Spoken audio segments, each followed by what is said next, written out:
हरे कृष्णा। मैं भगवत दास आप सभी भक्तों का स्वागत करता हूँ मेरे इस वीडियो सेशन में। तो आज हम लोग जिस विषय वस्तु पर चर्चा करने वाले हैं वो बहुत ज़्यादा इम्पोर्टेंट है और कंट्रोवर्सी से भरा हुआ है, क्योंकि आज का जो विषय वस्तु है वो है कास्ट सिस्टम। कास्ट सिस्टम का क्या रोल है हमारे सोसाइटी में, इसके बारे में आज हम लोग चर्चा करेंगे। तो सबसे पहले तो कास्ट सिस्टम के बारे में सुनते ही आजकल जो यंग जनरेशन है उनके मन में घृणा उत्पन्न होता है। अरे ये बहुत ही बेकार सिस्टम है, इसी ने समाज को बिगाड़ रखा है, इसके वजह से इतना कुछ नुकसान हो रहा है, लोग आगे नहीं बढ़ पा रहे, लोगों को नीचा दिखाया जा रहा है, ऊंचे समाज के लोग ऊंचे तक और ऊंचा जा रहे हैं और नीचे के लोग और नीचे दबे रह रहे। बट रियल में ऐसा है? तो ये हमको समझने का ज़रूरत है। तो इसी के ऊपर आज थोड़ा चर्चा करेंगे। तो सबसे पहले हमें इंसान का मेंटलिटी यानी इंसान का जो साइकोलॉजी है उसको समझना पड़ेगा। इंसान का मेंटलिटी क्या है? अगर हम किसी चीज़ को नहीं समझ पाते हैं, है ना? तो उस चीज़ को हम खराब समझ लेते हैं कि ये बेकार है, ये मेरे किसी काम का नहीं है। ऐसे बहुत लोगों को मैथ नहीं पसंद है, मैथ नहीं समझ में आता, तो वो लोग फिर मैथ को बोलते हैं बेकार सब्जेक्ट है, किसी काम का नहीं है। ऐसे किसी को हिस्ट्री लग सकता है कि हिस्ट्री किसी काम का नहीं है, लेकिन सच में ऐसा है? क्या हिस्ट्री किसी काम का नहीं है, मैथ किसी काम का नहीं है? है, बाकी सब के लिए। लेकिन हमको पर्सनल मुझे अगर नहीं समझ आ रहा है, इसका मतलब ये नहीं कि वो खराब है। किसी को कलर पसंद नहीं होता, ये कलर पसंद नहीं है, इसका मतलब वो कलर नहीं पहनेगा, बाकी बहुत सारे लोग पहन रहे हैं। किसी को मौसम में बारिश का मौसम पसंद नहीं है, तो क्या बारिश का मौसम ख़राब हो गया? अगर बारिश का मौसम नहीं रहेगा तो फिर इतना खाना, ग्रेन्स ये सब कहाँ से आएँगे? ठंडी का मौसम पसंद नहीं, ऐसे बहुत सारे, लिस्ट बहुत लंबा है, लेकिन हम इतना डीपली जाना ठीक नहीं रहेगा। ये इंसान का मेंटालिटी है ना? तो हमारा जो कास्ट सिस्टम है इसी के साथ एग्ज़ैक्टली ऐसा ही है। हमने मतलब हम उसको नहीं समझ पाए, या फिर हम में वो काबिलियत नहीं है कि हम वो समझ पाएँ, या फिर हमको गलत तरीके से प्रेज़ेंट किया गया हो हमको, इसीलिए हम उसको गलत तरीके से, गलत नज़रिए के साथ देखते हैं, है ना? तो इसके पीछे कारण क्या है? हम क्यों कास्ट सिस्टम को इतना गलत बोलते हैं? इसमें सबसे जो मेन कारण है, जो गलत तरीके से रिप्रेज़ेंट किया गया कास्ट सिस्टम को हमारे समाज में, उसमें टॉप पे आता है मूवी, मीडिया। जो हर एक पिक्चर में विलेन को दिखाते हैं कि वो लाल कलर का तिलक लगा के रहता है, मैक्सिमम पिक्चर में, है ना? अभी थोड़ा बहुत सोशल मीडिया में होने के बाद थोड़ा बहुत कम हुआ, लेकिन ये असर ख़त्म नहीं हुआ, ख़त्म नहीं होने वाला, है ना? तो इससे हमारा मेंटालिटी बचपन से में बन गया कि जो तिलक लगाएगा वो गुंडा है, विलेन है। गलत तरीके से बताया गया, मतलब हर जगह दिखाया गया, हर बहुत सारे मूवी में जब ब्राह्मण जो है वो शूद्र को उत्पीड़न कर रहा है, उसको तड़पा रहा है ना? वो गलत तरीके से बहुबेटियों को, शूद्र के बहुबेटियों को छू रहा है, देख रहा है, उठा के ले जा रहा है ना? तिलक लगा के विलेन आके बीवी बच्चों को लेके जा रहे हैं। तो ये सब जो रिप्रेजेंट हमारे सामने किया गया, तो हमने उसको मान लिया। दूसरा कारण है कि हमने उसको बिना सोचे समझे मान लिया। एक तरफ तो हम ये बोलते हैं, दावा करते हैं कि हम पढ़े लिखे हैं, हम बिना कुछ देखे, बिना कुछ समझे नहीं मानते, हम हर चीज़ को परखते हैं। लेकिन यहाँ पे हमारा वो जो पावर ऑफ जो हम परखते हैं, है ना? वो कहाँ चला गया? क्या हमने कभी बॉलीवुड वाले से पूछा कि आप ये क्या बना दिए? हमने कभी अपने शास्त्र को पढ़ के देखा है कि यहाँ पे जो ये चीज़ दिया गया है ब्राह्मण के बारे में, क्या ऐसा है? क्या कास्ट सिस्टम समाज को नीचा दिखाने के लिए बनाया गया? नीचे जात को नीचा दिखाने के लिए बनाया गया? हमने कभी नहीं किया, है ना? हमने इस चीज़ को कभी नहीं किया। जो जो मतलब हम उनसे सीख रहे हैं हमारे अपने धर्म के बारे में, जिनको कुछ खुद ही नहीं आता, है ना? राक्षसी भक्षक बन गए और हम उसी को सपोर्ट कर रहे हैं। ये है हमारा हाल। और हम लोग फिर खड़े हो जाते हैं, कास्ट सिस्टम हटाओ, ये हटाओ, वो हटाओ। अरे समझो पहले उसको, है ना? तो क्या ये सब करने के बाद हमने इतना प्रोटेस्ट किया, हम नहीं मानते कास्ट सिस्टम को, क्या हम लोग कास्ट सिस्टम से बचे हैं? क्या हमारे समाज में कहीं कास्ट सिस्टम नहीं है? तो ये बहुत ही इंपॉर्टेंट पॉइंट है कि आज के समाज में कास्ट सिस्टम है या नहीं है। कास्ट सिस्टम परिवार से लेकर के जो इंडिया के जो सुप्रीम कोर्ट है, हाई कोर्ट है, खाली इंडिया के नहीं, हर एक पूरी दुनिया में हर जगह कास्ट सिस्टम सबसे पहले है। जज क्यों सबसे ऊपर वाला सीट में बैठता है और बाकी सब नीचे कैसे बैठता है? जो पॉलिटिकल लीडर होता है वो आकर पूरे स्टेज में कैसे खड़ा हो जाता है? उनको क्यों माला दिया जाता है? बाकी जो जनता, आम जनता, उनको क्यों नहीं दिया जाता? पुलिस स्टेशन में इंस्पेक्टर बड़ा चेयर में बैठता है, उनका 3 स्टार 5 स्टार लगा होता है, बाकी के हाथ में सिर्फ डंडा क्यों? उनको बड़ा गाड़ी दिया जाता है, बड़ा गाड़ी दिया जाता है इंस्पेक्टर को, बाकी को सिर्फ बाइक क्यों? ट्रैफिक में ट्रैफिक पुलिस धूप में खड़ा होता है, बाकी बड़े बड़े ऑफिसर ऑफिस में क्यों? कि ये कास्ट सिस्टम नहीं है। ये किस बेस पे ये बनाया गया? इसका कोई बेस होना चाहिए ना कि हाँ भाई इस कारण से ऐसा हुआ है। तो हर कोई यही बोलेगा हाँ वो लोग ज़्यादा पढ़े लिखे हैं, वो लोग बड़े ऑफिसर है, कैपेबल है, ज़्यादा योग्यता उनके अंदर ज़्यादा है, इसीलिए ऐसा है। तो अब होता है इस पॉइंट पे भगवत गीता का एंट्री। भगवान श्री कृष्ण भगवत गीता में कह रहे हैं, चातुर्वर्ण मया सृष्टम गुणकर्म विभागशः तस्य कर्तारमपि मां विद्यत कर्तारमव्ययम्। यहाँ पे भगवान कह रहे चतुर्वर्ण जो है वो मेरा द्वारा सृष्टि किया गया है। देखिए सबसे पहले हमें जो शब्दों का भेद है उसको समझना पड़ेगा। यहाँ पे वर्ण व्यवस्था किया गया है, 4 वर्ण है ना। यहाँ पे कास्ट जाति इतना छोटा छोटा वर्ड नहीं व्यवहार किया गया है। जैसे हम बोलेंगे पिताजी और बोलेंगे बाप, दोनों में फ़र्क है, बहुत ज़्यादा फ़र्क है। पिताजी सुनने में थोड़ा मधुर लगता है, अच्छा लगता है, संस्कारी लगता है। वही अगर बोलेंगे बाप, बाप बोल देंगे कितना बेकार लगता है सुनने में। तो वही सिस्टम है, शब्दों का खेल है। जो वर्ण व्यवस्था उसको सीधा सीधा जाति प्रथा नाम दिया गया है ना। जाति प्रथा, ये वर्ण व्यवस्था, ये कोई प्रथा नहीं, ये व्यवस्था है। व्यवस्था क्या होता है? जो समाज को ऑर्गेनाइज करे उसको व्यवस्था कहा, जो व्यवस्थित करे उसको व्यवस्था कहा जाता है ना। ये वर्ण व्यवस्था है। तो यहाँ पे हमें वो शब्दों का मीनिंग समझना है। वर्ण व्यवस्था को सीधा उठा के जाति प्रथा नाम दे दिया गया है ना। तो अगर हम वही बोलेंगे सिस्टम, अरे सिस्टम सुनने में बहुत अच्छा लगता है, सिस्टम तो बहुत अच्छा शब्द है। वही हमने सिस्टम को बना, उसको उठा के प्रथा बना दिया। कितना घटिया वर्ड हमने यूज़ कर दिया। इसी वजह से ज़्यादातर लोगों के दिमाग में उटपटंग बातें आती है। तो हमको समझने पहले बड़ा भगवान कह रहे वर्ण व्यवस्था चतुर्वर्ण माया सिस्टम मैंने बनाया है। तो भगवान तो ऐसे नहीं बना देंगे ना किसी भी चीज़ को। जो ब्रह्मांड का मालिक है, जिनके ऊपर इतना रिस्पॉन्सिबिलिटी है, तो क्यों बनाया और कैसे बनाया? गुण कर्म विभागशः, गुण और कर्म, उसका क्वालिटी और उसका एक्टिविटीज़, ये दोनों बहुत ज़्यादा डिपेंड करते हैं। अगर किसी को गाड़ी नहीं चलाना तो उसके अंदर क्वालिटी नहीं है गाड़ी चलाने का, तो आप गाड़ी दे देंगे उसको? नहीं ना। तो इसको बोलते हैं परखना। आप परखिए, उसके बाद किसी को इस चीज़ के लिए आप सही मायने में उपयुक्त यानी योग्य समझिए। तो जो 4 वर्ण होते हैं उसमें पहला आता है ब्राह्मण, दूसरा आता है क्षत्रिय, तीसरा आता है वैश्य और चौथा आता है शूद्र। तो जो ब्राह्मण लोग होते हैं वो लोग होते हैं थिंकर, फिलोसोफर है ना। वो लोग फिलोसॉफी करते हैं, थिंकर होता है ना, स्पिरिचुअली थोड़ा एडवांस्ड होते हैं बाकी तीनों से। उसके बाद आता है क्षत्रिय, जो होता है एडमिनिस्ट्रेशन में होते हैं ज़्यादातर लोग, है ना।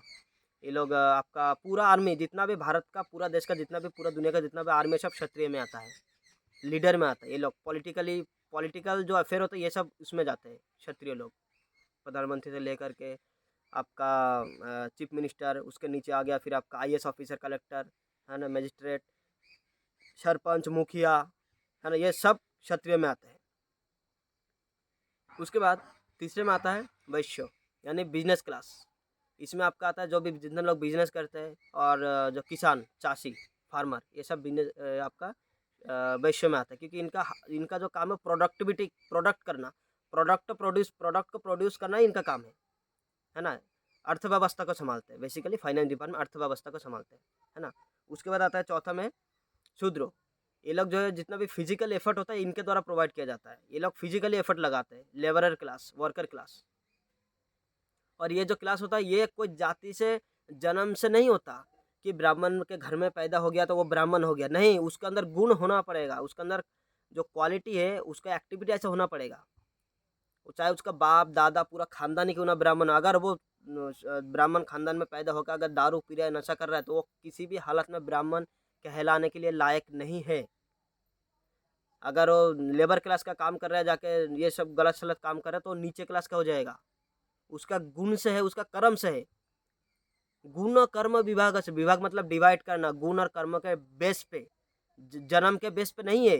क्योंकि जन्म जो है उसके हाथ पे नहीं है, लेकिन गुण और कर्म उसके हाथ पे है, वो अपने आप को सुधार सकता है। अगर इसी तरह अगर हम जैसे मान लीजिए हम देखते हैं पॉलिटिकल में भी ऐसा है ना। बड़े घर में पैदा हो गए लेकिन अकल 2 रुपये का नहीं है, तो क्या फ़ायदा ऐसे लीडर का? क्या उसको हम लीडर मान लेंगे? सिंपल सा आप एग्जांपल लीजिए, अगर आपके गांव में कोई मुखिया है और उसका बेटा पागल है, तो क्या उसका मुखिया बना देंगे नेक्स्ट? नहीं ना, जो योग्य होगा, जो काबिल होगा, जिसके अंदर कैपेसिटी होगा, वो हम उसको बनाना चाहिए। ये होता है एक्चुअली जो इसको बनाने का प्रोसेस। जैसे एक एग्ज़ाम्पल देता हूँ, हमने रसगुल्ला देखा, है ना? और रसगुल्ला खाया हमने, खाने के बाद हमको बहुत टेस्ट लगा। हम घर पे आ गए और हम रसगुल्ला खुद से बनाने लग गए और बहुत बेकार बन गया। तो खुद से बनाएँगे बेकार ही बनेगा, अगर हमें प्रोसेस नहीं पता होगा।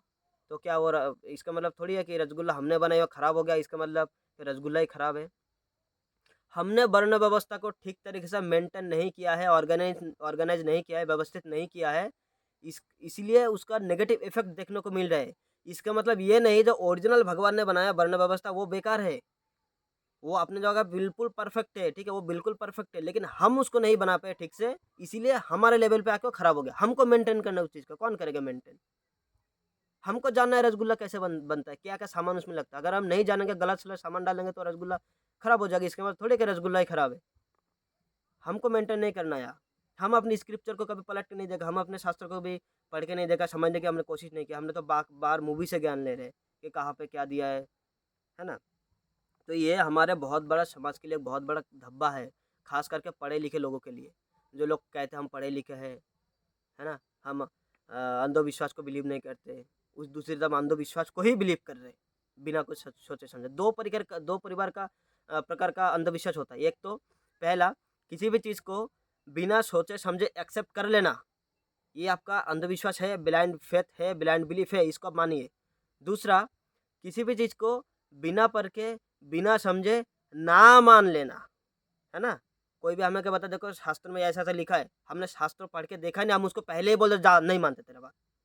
तो ये भी अंधविश्वास है कि वहाँ पे भी हम मान रहे हैं, क्या मान रहे हैं? उसको गलत मान रहे हैं। एक तो हम बिना जाने समझे किसी को सही मान रहे हैं और एक किसी को गलत मान रहे हैं। मान हम दोनों किस्म में रहे हैं। अगर कोई हमको हमको अगर शास्त्र के बारे में बता रहा है, तो हम उसको अगर नहीं मान रहे, इसका मतलब हम कुछ तो मान रहे हैं, क्या मान रहे हैं? हम उसको गलत मान रहे हैं। हम शास्त्र की बात नहीं मान रहे, इनडायरेक्टली हम उसको गलत मान रहे हैं, तो मान हम रहे दोनों केस में। अगर हम कोई बताता है शास्त्र के बारे में मान लेते हैं, तो एक तो मान ही रहे और अगर नहीं मान लेते, तो भी हम मान रहे। लेकिन इसको थोड़ा समझिए ध्यान से, अगर हम किसी की बात को नहीं मानते, इसका मतलब है क्या उसको हम गलत मानते हैं। मान हम दोनों में रहे, है ना?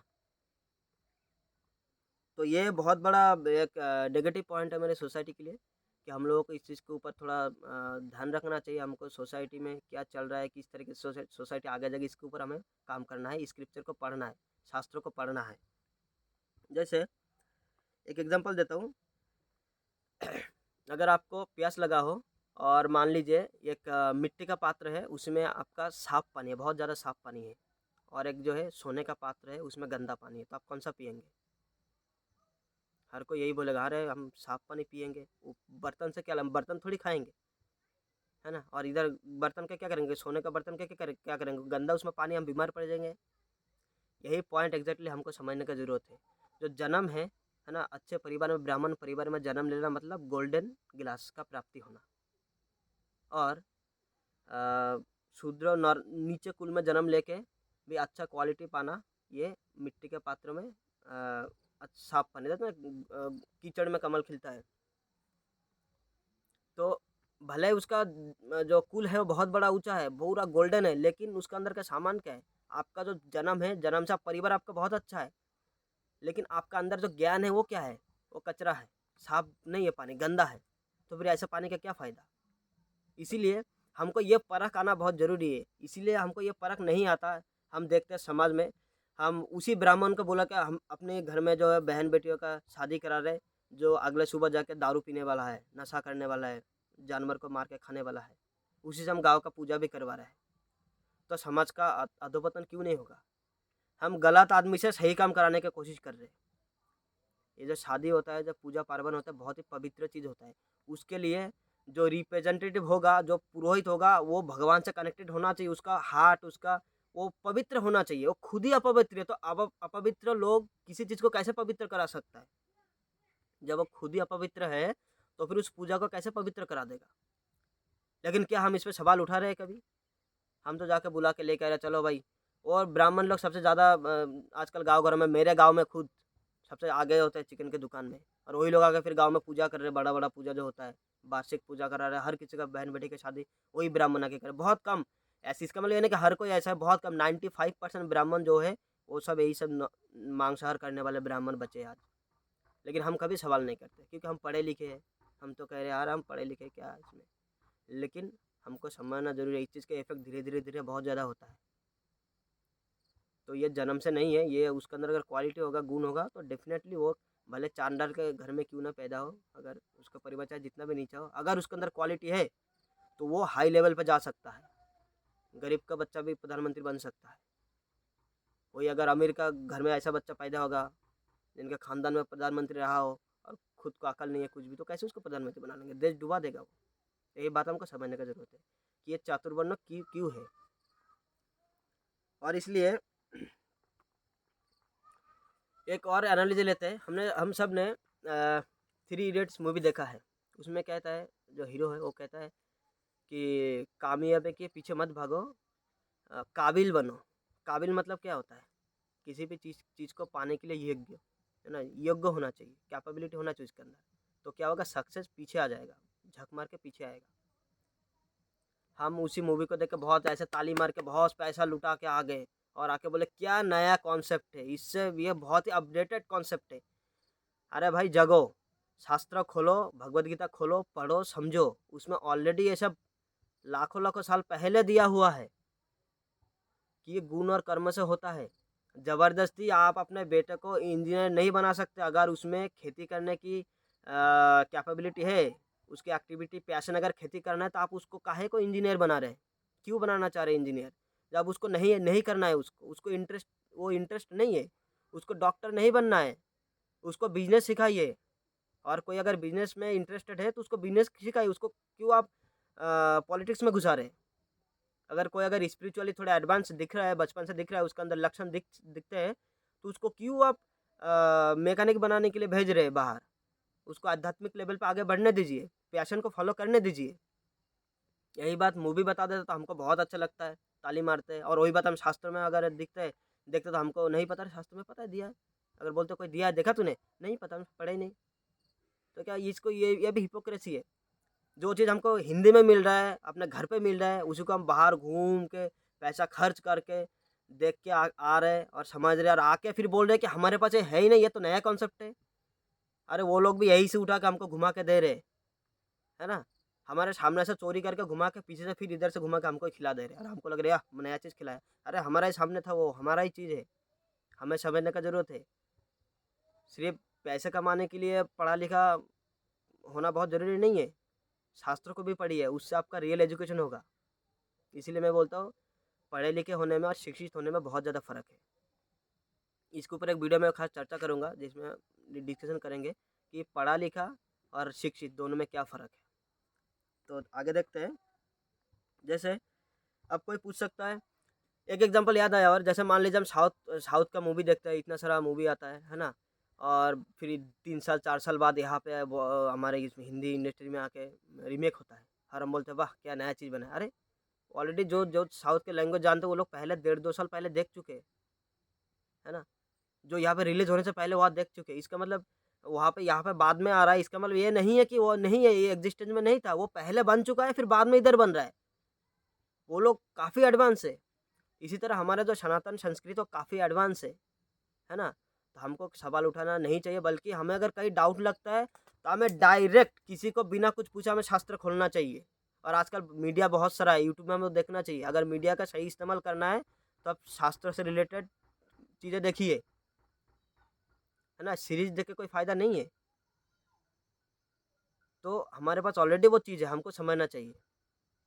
लेकिन इससे फ़ायदा क्या होगा, कोई बोलता है ठीक है हम मान लेंगे कि हम कास्ट सिस्टम फॉलो करेंगे, तो फ़ायदा क्या होगा। देखिए इसको हम एक एग्जांपल के माध्यम से समझेंगे। जैसे मान लीजिए कोई बस होता है, बस में जो मेन होता है 4 लोगों का काम होता है ना। उसमें पहला होता है ड्राइवर, है ना, दूसरा होता है आपका कंडक्टर, तीसरा होता है आपका टिकट कलेक्टर, और चौथा होता है मैकेनिक, है ना, बस में रहता है जो गाड़ी का ठीक करता है, कोई ख़राब होता है तो। इसमें ड्राइवर का क्या रोल है, ड्राइवर का रोल है वो जो बस है, बस को सही ढंग से चला के सही मंजिल तक पहुंचाना।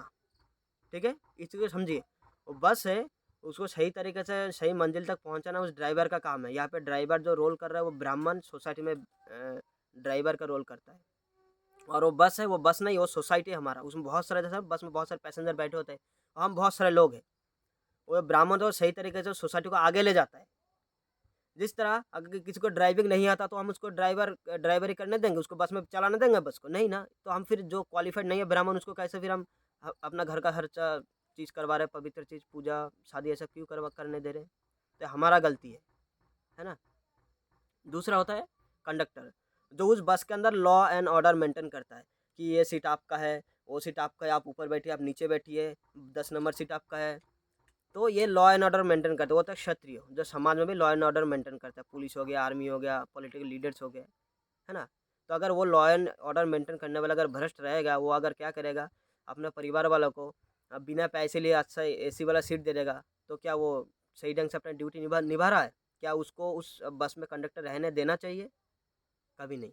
उसको हटा देना चाहिए, दूसरा लाओ, अच्छा वाला लाओ। लेकिन हम लोग क्या कर रहे हैं? हम लोग नहीं कर रहे। हम लोग उसी को हम खड़ा करके फिर बोल रहे हैं भाई ये गलत चीज़ है, गलत। अरे चीज़ें गलत नहीं, वो आदमी गलत है। उस आदमी को हटाओ, उस प्रोसेस ठीक है। तीसरा क्या होता है? टिकट कलेक्टर, जो कि फाइनेंस डिपार्टमेंट देखता है, बस का किराया लेना, सही ढंग से पैसा लौटा देना, सही से किराया लेना, टिकट देना। अगर वो अपना काम ठीक से नहीं करेगा, किसी को अगर ज़्यादा पैसे ले लेगा और अपने परिवार वालों को बिना पैसे के सीट दे देगा, तो क्या वो अपना काम कर रहा है? तो हम हटा देंगे उसको उधर से?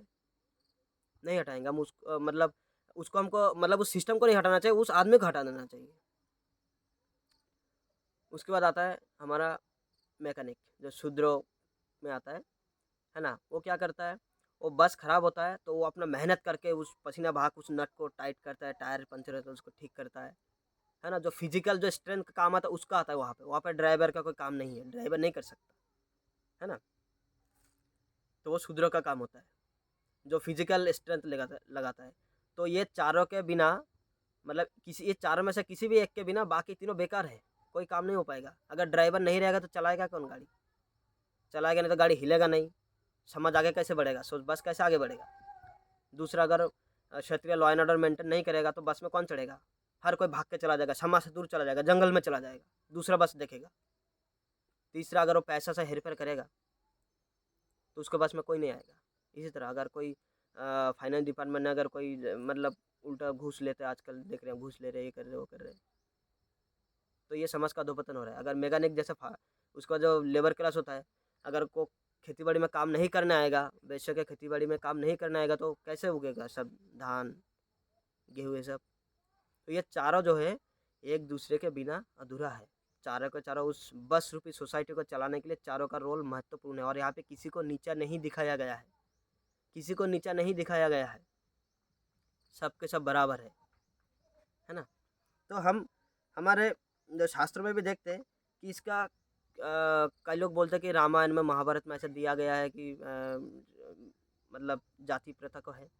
लेकिन हम देखते हैं रामायण में भगवान राम जो है सब्जी के घर से उनके झूठे बेर खाए थे। तो उन्होंने कहा था कि तुम तो नीचे जात का हो, तो मैं तुम्हारा बेर नहीं खाऊंगा।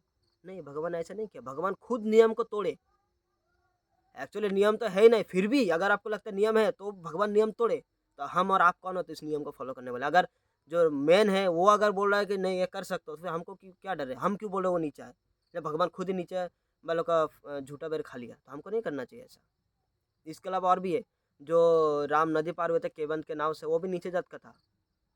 उन्होंने भगवान राम का खुशी से, प्रेम से पैर धोया था, तो क्या राम ने कहा था कि नहीं नहीं तुमने मुझे छू लिया, तुम मेरे पैर धो, इसके बाद मैं दोबारा नहाऊंगा नदी में? नहीं है ऐसा।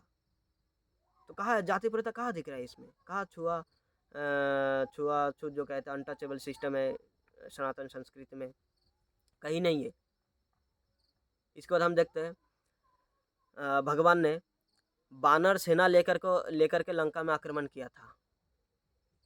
तो वहाँ पे इंसान छोड़िए, बानर, पशु जात को लेकर के भगवान ने आक्रमण कर दिया। इंसान तो छोड़िए, कहाँ है जाति प्रथा? भगवान तो ये नहीं कहा तुम बंदर हो, तुम मेरे पास नहीं आओ, मैं तो राजा हूँ, तुम बंदर हो। नहीं बोला भगवान ने ऐसा।